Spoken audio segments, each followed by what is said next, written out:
Bagi Anda yang baru saja bergabung, berikut berita utama kami hari ini. Kapal yang ditumpangi 21 pemancing dihantam ombak dan tenggelam di Laut Utara Pasuruan. 4 tewas, 1 orang hilang. Lapak terbengkalai di sepanjang akses Suramadu sisi Bangkalan. Dibakar Satpol PP karena sering ditempati anak jalanan. Polisi ringkus pemuda di Jember yang menanam ganja di rumahnya saat sedang asik mengisap ganja.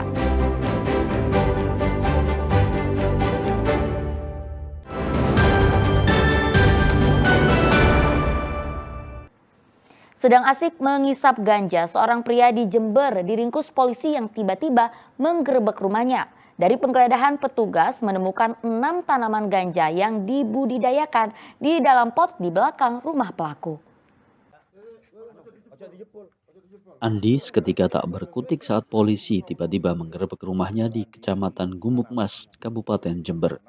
Pelaku panik dan gugup sebab saat polisi datang, ia baru saja menghisap ganja di ruang tamu rumahnya.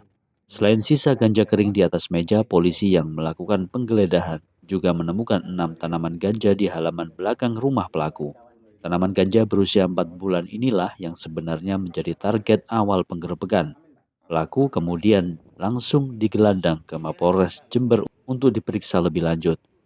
Berdasarkan pemeriksaan polisi, diketahui tersangka membudidayakan ganja dengan cara menanamnya ke dalam pot di belakang rumahnya. Adapun bibitnya diperoleh dari seseorang di wilayah Pulau Bali. Selain dikonsumsi sendiri, tanaman ganja yang dibudidayakan juga diduga diedarkan ke pembeli kenalan pelaku. Yang bersangkutan, tersangka AM, mendapatkan biji dari temannya yang berada di luar Jember, dan tersangka AM menanam dari biji tersebut sampai sekarang tanaman berusia 4 bulan. Motifnya? Motifnya sementara untuk dipakai dan diedarkan. Nanamnya di mana itu? Di pekarangan? Di pekarangan belakang rumah tersangka. Di dalam pot begitu ya? Di dalam pot. Untuk pasal, Bang? Pasalnya yang kami kenakan karena pohon ganja di atas 5 batang, yaitu pasal 114 ayat 2 dan pasal 111 ayat 2 Undang-Undang Nomor 35 Tahun 2009 tentang narkotika dengan ancaman hukuman 20 tahun penjara. Akibat perbuatannya, pelaku dijerat Undang-Undang Narkotika dengan ancaman hukuman 20 tahun penjara. Sementara polisi memburu pemasok bibit ganja kepada tersangka. Tommy Iskandar melaporkan dari Jember. Satuan Polisi Pamong Praja Kabupaten Bangkalan membongkar dan membakar sejumlah lapak terbengkalai di sepanjang jalan raya akses jembatan Suramadu sisi Bangkalan. Lapak yang lama tak digunakan itu kerap dijadikan tempat tinggal anak jalanan yang meresahkan masyarakat. Sedikitnya 5 lapak yang telah usang dan terbengkalai dibongkar petugas Satpol PP dan dibakar di lokasi. Sisa pembakaran lalu disiram dengan bantuan mobil pemadam kebakaran agar api tidak merembet ke area sekitarnya. Pembongkaran ini sempat dihalangi oleh salah satu pemilik lapak yang menolak bangunannya ditertibkan. Mereka meminta akan membongkar sendiri lapaknya, sementara petugas memberi tenggang waktu hingga sore hari. Jika tidak dibongkar, petugas akan menertibkan secara paksa keesokan harinya. Tindakan ini dilakukan Satpol PP Kabupaten Bangkalan sebab ditengarai bangunan kosong yang sudah tidak terpakai itu menjadi sarang berkumpul dan bermalam anak-anak jalanan, serta kerap digunakan untuk aktivitas yang mengganggu ketertiban umum. Anak-anak jalanan tersebut seringkali meresahkan pengguna jalan raya, tepatnya di Desa Petapan yang menjadi akses ke Jembatan Suramadu.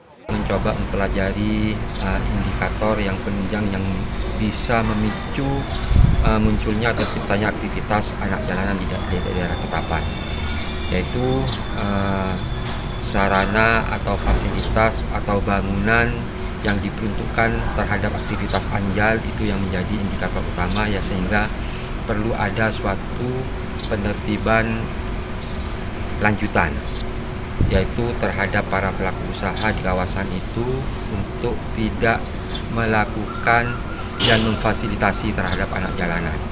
yaitu yang pertama tidak menyediakan perempuan, tidak menyediakan minuman beralkohol, dan tidak menyediakan anak jalanan diwadahi di kawasan sana. Pembongkaran dilakukan untuk mencegah lapak-lapak terbengkalai tersebut kembali dimanfaatkan oleh anak jalanan yang bandel dan tidak jera meski sudah beberapa kali ditertibkan. Nia Karunia melaporkan dari Bangkalan. Sekolah Rakyat Menengah Pertama SRMP Kota Malang memulai tahun ajaran baru 2025-2026. 100 siswa dari masyarakat miskin dan miskin ekstrim mengikuti masa pengenalan lingkungan sekolah atau MPLS.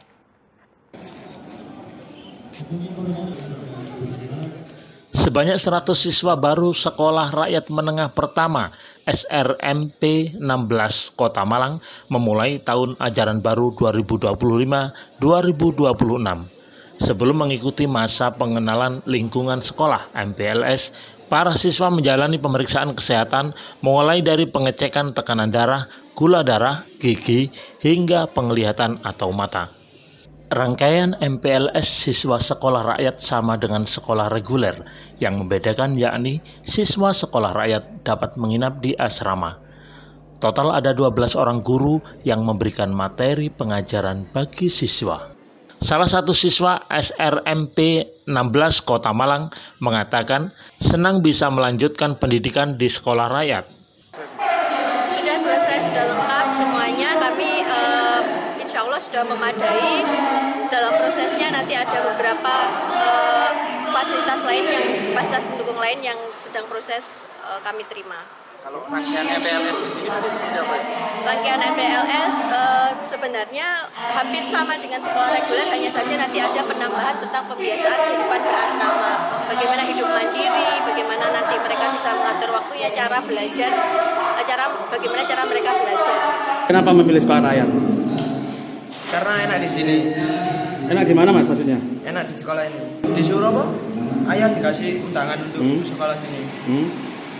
Terus daftarkan ke sekolah ini 2 tahun. Udah sekolah? Kelas 2 SMP. Kelas 2 SMP. Terpaksa pada sekolah di sini?